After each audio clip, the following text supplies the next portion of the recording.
Hi everyone, in today's video I'm going to show you how to make a lobster claw or like tabby glove.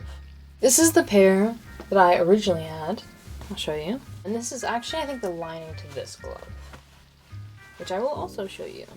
At first glance it's kind of an odd glove, but it is actually really comfortable, this one, I really like this one.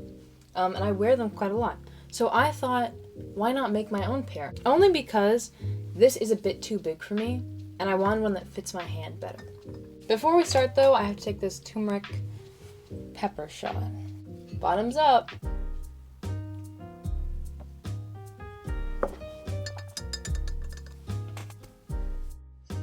Okay, the first step is to make the pattern. So I'm just using an old magazine for the paper here. All you're gonna do is trace around the shape of a mitten that you like.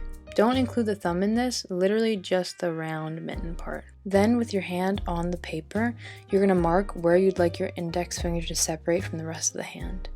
Just draw the outline of how you would like the mitten to be, using the shape of your original mitten. There's a little bit of room for play here. I went back and forth deciding on what shape I liked best for this mitten. Next, you're gonna wanna trace the thumb of the mitten. Place the mitten palm down and trace from where the thumb connects the middle of the hand to the bottom of the hand. Then just fix up the shape a little bit.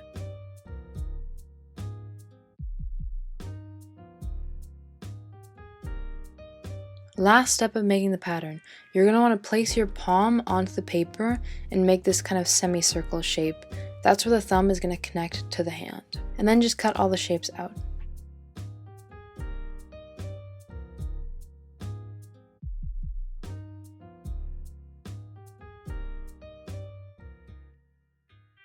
So you're going to need 4 palm pieces and 4 thumb pieces.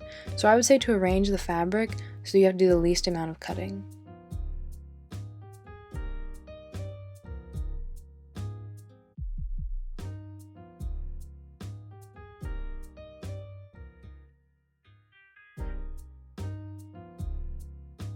Okay, this is an important step.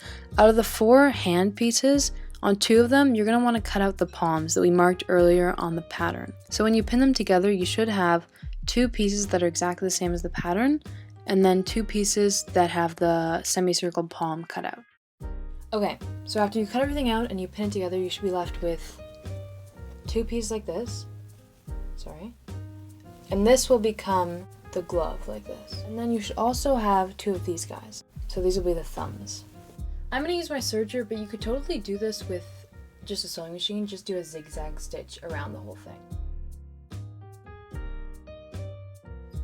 Okay, the thumbs should have a longer side and a shorter side. So what you're going to want to do is sew up the longer side until you reach around to the shorter side and then sew halfway down that. For the actual hand part, you're going to want to sew up the pinky finger side, giving your seam allowance just until you get to the top.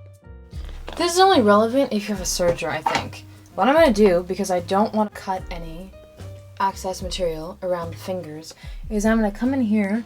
What I'm doing here is I'm just taking off the blade. So it won't cut it anymore, it'll just put the stitches on. Once you get to the top of the glove, you're going to want to get rid of the seam allowance pretty much. Just because as you curve around to the fingers, you want there to be as little space there so the fingers can lay close together. And then once you kind of get around the index finger, you can add the seam allowance again.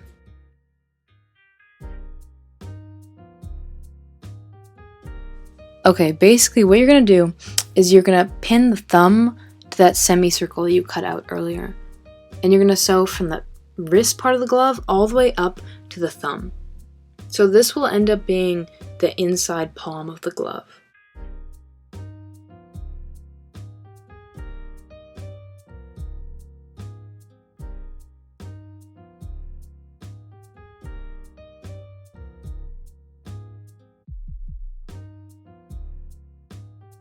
I would say at this point, put the glove on and see how it fits. See if you need to take out some material, stuff like that. Okay, on the inside palm, you're looking for that circle, semicircle shape. On this side, you're trying to pin it as straight as possible. So try to pin as straight from the wrist to the top of the thumb. If there's excess material, that's okay. There was on mine.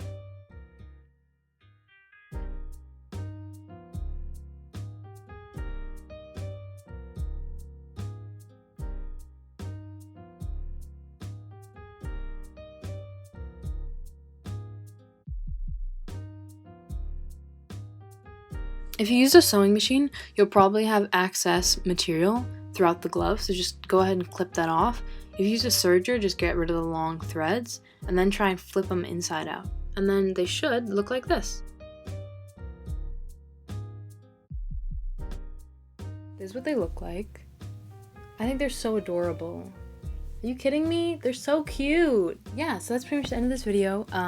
If you enjoyed it, give it a like, subscribe to me maybe if you want to see more content like this. If you do end up making these gloves, leave a comment or send me a picture on Instagram or something. I'd love to see them. I think one of my next videos is going to be a lookbook, and I'm going to include how to style these just because they are kind of odd gloves, I think. So stay tuned for that. Yeah, that's it for me. I'll see you next time. Bye.